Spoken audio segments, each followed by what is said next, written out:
தேடி தேடி சென்று சோறு தின்பதையும், தேவையே இல்லாமல் அவுட்டிங் என்ற பெயரில் ஊர் சுற்றுவதையும், நடுராத்திரியில் திரைப்படம் பார்க்கப் போவதையும், நாகரிகம் என்ற பெயரில் அநாகரிகத்தில் ஈடுபடுவதையுமே இந்த தலைமுறையினர் வாழ்வியலாக ஆக்கி வருகின்றார்கள்.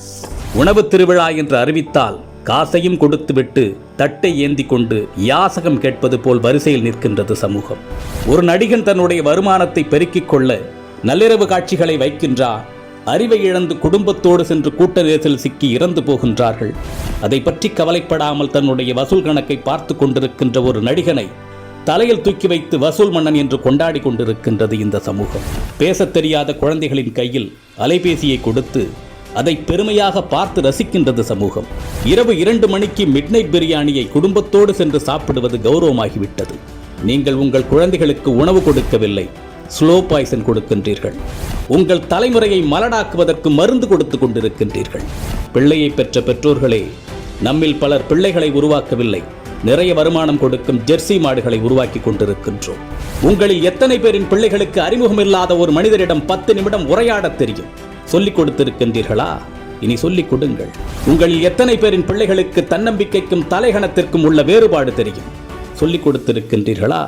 இனி சொல்லிக் கொடுங்கள். உங்களில் எத்தனை பேரின் பிள்ளைகளுக்கு நம் தாய்மொழியில் தமிழில் தொடர்ந்து ஒரு 5 நிமிடம் பிற மொழி கலவாமல் பேசத் தெரியும்? சொல்லிக் கொடுத்திருக்கின்றீர்களா? இனி சொல்லிக் கொடுங்கள். உங்களில் எத்தனை பேரின் பிள்ளைகளுக்கு உங்களின் மாத வருமானம் தெரியும்? அதை கொண்டு எப்படி உங்கள் குடும்பத்தை நடத்துகின்றீர்கள் என்று எத்தனை பேர் உங்கள் பிள்ளைகளுக்கு சொல்லிக் கொடுத்திருக்கின்றீர்கள்? இல்லை என்றால் சொல்லிக் கொடுங்கள். அது தெரியாததால் தான் இன்று பலர் லட்சத்தில் வருமானம் ஈட்டியும் இஎம்ஐயில் வாழ்க்கையை தொலைத்து விழி பிதுங்கி நின்று கொண்டிருக்கின்றார்கள். ஆண் பிள்ளைகளோ பெண் பிள்ளைகளோ, உடல் வெட்கம் என்றால் என்ன என்று சொல்லிக் கொடுங்கள். 10 வயதில் அணியும் ஆடையது, பருவ வயதில் அணியும் ஆடையது, படுக்கையில் அணியும் ஆடையது, பொதுவெளியில் அணியும் ஆடையது என்று வேறுபாடுகளை சொல்லிக் கொடுங்கள். நம்மில் பல பேரின் பிள்ளைகளுக்கு ஐபோனின் விலை தெரியும், வந்த திரைப்படத்தின் வசூல், வரப்போகும் திரைப்படத்தின் புள்ளி விவரங்கள் எல்லாமே தெரியும். ஆனால் அன்றாடம் நாம் உண்ணக்கூடிய அரிசியின் விலை தெரியுமா? காய்கறிகளின் நிலவரம் தெரியுமா?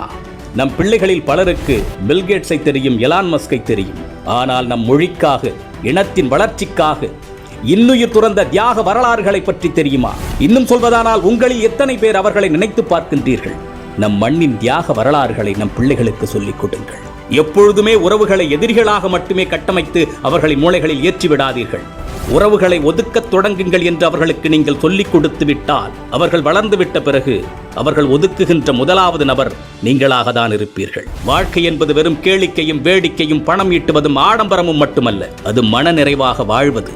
அது எப்படி என்று குழந்தைகளுக்கு கற்றுக் கொடுங்கள். இந்த மனித சமுதாயத்திற்கு பெற்றோர்களாகிய நீங்கள் செய்யக்கூடிய மிகப்பெரிய கடமையே உங்கள் பிள்ளைகளை அறம் சார்ந்த பிள்ளைகளாக, அறிவார்ந்த பிள்ளைகளாக உருவாக்குவதுதான். அறிவு என்பது படித்து தெரிந்து கொள்வதல்ல, ஏடுகளில் இருந்து நாம் அறிந்து கொள்வதல்ல. நாம் கற்றுக்கொள்ளுகின்ற அத்தனையும் நமது புத்திக்குள் இறங்கி அது என்னவாக வெளிவருகின்றது என்பதை பொறுத்ததுதான் அறிவு. சிந்திக்க தூண்டுவது அறிவு. தன்னுள் எழும் கேள்விகளுக்கு தானே விடை காண்பதுதான் அறிவு. அப்படிப்பட்ட அறிவை உங்கள் பிள்ளைகளுக்கு வழங்குங்கள்.